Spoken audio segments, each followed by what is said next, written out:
ನಮಸ್ತೆ friends, welcome to Vasavi super foods. ನಾನು ನಿಮ್ಮ ಲಕ್ಷ್ಮೀ ಸಂಜೆ. ಇವತ್ತು ನಾನು ನಿಮಗೆ ರುಚಿಯಾದ ಅವರೆಕಾಳು ನಿಪ್ಪಟ್ಟು ಮಾಡೋದು ತೋರಿಸ್ತಿದ್ದೀನಿ. ಇದಕ್ಕೆ ಅವರೆಕಾಳನ್ನು ನೆನೆಸಿ ಹಿಚ್ಕಿರೋ ಅಂಥ ಹಿತ್ಕವರೆ ಬೇಳೆ ಬೇಕಾಗತ್ತೆ. ಸಿಪ್ಪೆ ಇರಕೂಡ್ದು. ಈ ಥರ ಹಿಚ್ಚಕ್ಬಿಟ್ಟು ಎಲ್ಲ ಒಂದು ಸ್ವಲ್ಪ ಬಟ್ಟೆಲಿ ಒರೆಸ್ಕೊಂಡು ಇಟ್ಕೊಳ್ಳಿ. ಇದಕ್ಕೆ ಒಂದು ಪಾವು ನೀರು, ಒಂದು ಪಾವು ಅಕ್ಕಿ ಹಿಟ್ಟು, ಒಂದು ಪಾವು ಇಲ್ಲ ಕಪ್ಪಲ್ಲು, ಒಂದು ಕಪ್ ಅಂತ ತೊಗೋಬೋದು. ಯಾವ ಕಪ್ಪಲ್ಲಿ ತೊಗೊತೀರೋ ಅದೇ ಕಪ್ಪಲ್ಲಿ ಅರ್ಧ ಕಪ್ಪು ಅವರೆಬೇಳೆ ಹಿಸ್ಕಿದ್ದು, ಒಂದು ಹಿಡಿ ಕೊತ್ತಂಬರಿ ಸಣ್ಣ ಹೆಚ್ಚಿದ್ದು, ಉಪ್ಪು 1.5 ಟೀ ಸ್ಪೂನ್, ಖಾರದ ಪುಡಿ 2-3 ಟೀ ಸ್ಪೂನು, ಕರಿಬೇವು ಒಂದು ಸಣ್ಣ ಹಿಡಿ ಸಣ್ಣ ಹೆಚ್ಚಿದ್ದು, ಎಣ್ಣೆ 2 ಟೀ ಸ್ಪೂನ್ ಬೇಕಾಗತ್ತೆ. ಇಷ್ಟೇ ಐಟಮ್ ಸಾಕು. ಶೇಂಗಾ, ಹುರ್ಗಡ್ಲೆ ಎಲ್ಲ ಮಾಮೂಲಿ ನಿಪ್ಪಟ್ಟಿಗೆ ಹಾಕಂಗೆ ಇದಕ್ಕೆ ಹಾಕೋದು ಬೇಡ. ಯಾಕಂದರೆ ಅವರೆಕಾಯ್ದು ಘಮ ಟೇಸ್ಟು ಗೊತ್ತಾಗಬೇಕಲ್ವ, ಅದಕ್ಕೆ ನಾವಿಲ್ಲಿ ಹಾಕ್ತಾ ಇಲ್ಲ ಅದನ್ನು. ಈಗ ಒಂದು ಪಾವು ನೀರು ಅಥವಾ 1 ಕಪ್ ನೀರನ್ನು ಬಾಣಲಿಗೆ ಹಾಕಿ ಮುಚ್ಚಿಡಿ, ಅಥವಾ ಒಂದು ದಪ್ಪ ತಳದ ಪ್ಯಾನ್ ಯಾವುದಾದ್ರೂ ತೊಗೊಳ್ಳಿ. ಮುಚ್ಚಿ ಅದು ನೀರು ಕುದೀತಾ ಇರುವಾಗ ಅವರೆಬೇಳೆ ಹಿಸ್ಕಿದ್ದನ್ನು ಹಾಕಿ ಒಂದೇ ಕುದಿಸಿದ್ರೆ ಸಾಕು, ಜಾಸ್ತಿ ಬೇಯೋದು ಬೇಡ. ಯಾಕಂದರೆ ಆಯಿಲಲ್ಲಿ ಫ್ರೈ ಮಾಡಿದಾಗ ಜಾಸ್ತಿ ಕುಕ್ ಆಗಿಬಿಡುತ್ತೆ. ಅದಕ್ಕೆ ಅದನ್ನು ಹಾಕ್ಬಿಟ್ಟು 1 ನಿಮಿಷ ಬಿಟ್ಟರೆ ಸಾಕು.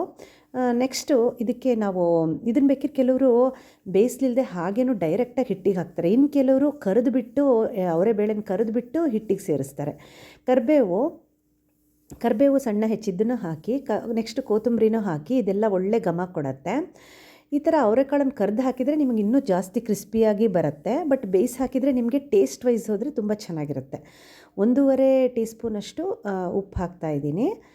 ನೆಕ್ಸ್ಟು ಇದಕ್ಕೆ ಹಸಿ ಖಾರದ ಪೇಸ್ಟ್ ಹಾಕ್ಬೋದು. ಇದೇ ಸ್ಟೇಜಲ್ಲಿ ನೀವು 1 ಚಮಚ ಅಥವಾ 2 ಚಮಚ ನಿಮಗೆ ಖಾರಕ್ಕೆ ಬೇಕಾದಷ್ಟು ಹಸಿ ಖಾರ, ಬರೀ ಹಸಿ ಖಾರ ಒಂದೇ ಹಾಕ್ಬೋದು. ಇಲ್ಲ ಒಣ ಖಾರ 1 ಟೀ ಸ್ಪೂನು, ಹಸಿ ಖಾರ 1 ಟೀ ಸ್ಪೂನು, 2 ಹಾಕಿದರೆ ನಿಮಗೆ ಕಲರ್ ತುಂಬ ಚೆನ್ನಾಗಿ ಬರುತ್ತೆ. ಖಾರದ ಪುಡಿ ಕಮ್ಮಿ ಹಾಕಿದರೆ ಕಲರ್ ಚೆನ್ನಾಗಿ ಬರುತ್ತೆ. ನೆಕ್ಸ್ಟ್ ಎಣ್ಣೆನೂ ಹಾಕಿ ಕಂಪ್ಲೀಟ್ ಕೂಲ್ ಆಗಲಿ. ಈಗ ಕಂಪ್ಲೀಟ್ ಕೂಲ್ ಆಗಲೇಬೇಕು, ಇಲ್ಲಾಂದರೆ ಸ್ಮೂತ್ ಬಂದುಬಿಡುತ್ತೆ ನಿಪ್ಪಟ್ಟು. ಕಂಪ್ಲೀಟ್ ನೀರೆಲ್ಲ ಆರಿ ಕೂಲ್ ಆದಮೇಲೆ ಅಕ್ಕಿ ಹಿಟ್ಟು ಹಾಕಿ ಕಲಿಸ್ಕೊಳ್ಳಿ, ಚೆನ್ನಾಗಿ ಕಲಿಸ್ಕೊಂಬಿಟ್ಟು ಇದನ್ನು ಒಂದು ಪ್ಲೇಟಿಗೆ ಹಾಕಿ ನಾದ್ಕೊಳ್ಳಿ. ಅಂದರೆ ನೀರು ನೀವು ಕುದಿಸಿರ್ತೀರಲ್ಲ, ಅದು ಫುಲ್ ಕೂಲ್ ಆದಮೇಲೆ ಹಿಟ್ಟನ್ನು ಆ್ಯಡ್ ಮಾಡಿ. ನೆಕ್ಸ್ಟ್ ಇದಕ್ಕೆ ಸ್ವಲ್ಪ ನೀರು ಚುಮ್ಕಿಸ್ಕೊಂಡು ಚೆನ್ನಾಗಿ ನಾದ್ಕೊಳ್ಳಿ. ಇದು ನಾದದ್ರಲ್ಲೇ ಇರೋದು. ಚೆನ್ನಾಗಿ ನಾದ್ಕೊಳ್ಳಿ. ಇದಕ್ಕೆ ಖಾರದ ಪುಡಿ ಕಮ್ಮಿ ಹಾಕಿ ಹಸಿ ಖಾರದ ಪೇಸ್ಟ್ ಹಾಕಿದರೆ friends colour light red colour ಬರುತ್ತೆ. ಇಲ್ಲ ತುಂಬ 3 ಚಮಚ ಖಾರದ ಪುಡಿನೇ ಹಾಕಿಬಿಟ್ರೆ ನಿಮಗೆ ಡಾರ್ಕ್ ರೆಡ್ ಬರುತ್ತೆ. ಇಲ್ಲ ಕೆಲವರು ಹಸಿಮೆಣಸಿನ್ಕಾಯಿ ಪೇಸ್ಟ್ ಅಷ್ಟೇ ಹಾಕಿಬಿಟ್ಟು ಕೂಡ ಮಾಡ್ತಾರೆ. ಅದು ಕೂಡ ವೈಟ್ ಕಲರು ಚೆನ್ನಾಗಿರುತ್ತೆ. ಅದು ಕೂಡ ನೋಡೋಕ್ಕೆ ಅಟ್ರಾಕ್ಟಿವ್ ಆಗಿ ಕಾಣಿಸ್ತಾ ಇರುತ್ತೆ. ಈ ಥರ ಒಂದು 14 ಆಯಿತು. 1 ಪಾವಿಂದು ಹಿಟ್ಟು, ಅರ್ಧ ಪಾವು ಅವರೆಕಾಳಿಗೆ. ಅದನ್ನು ಮುಚ್ಚಿಟ್ಕೊಳ್ಳಿ, ಇಲ್ಲ ಒಣಗ್ದಂಗೆ ಆಗಿಬಿಡುತ್ತೆ.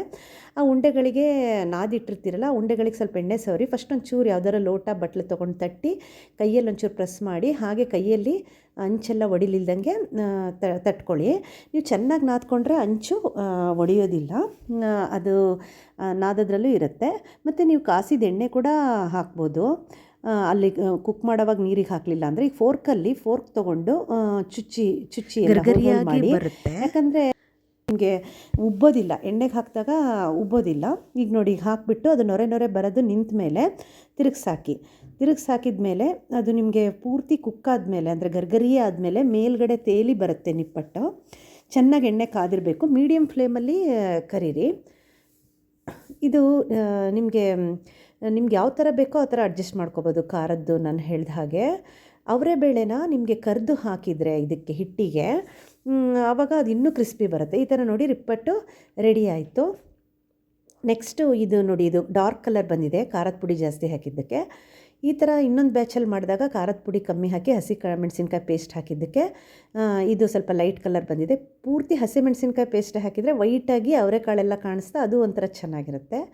ಮತ್ತೆ ಒಂದು ಯೂಸ್ಫುಲ್ ರೆಸಿಪಿಯೊಂದಿಗೆ ಮತ್ತೆ ಭೇಟಿಯಾಗೋಣ.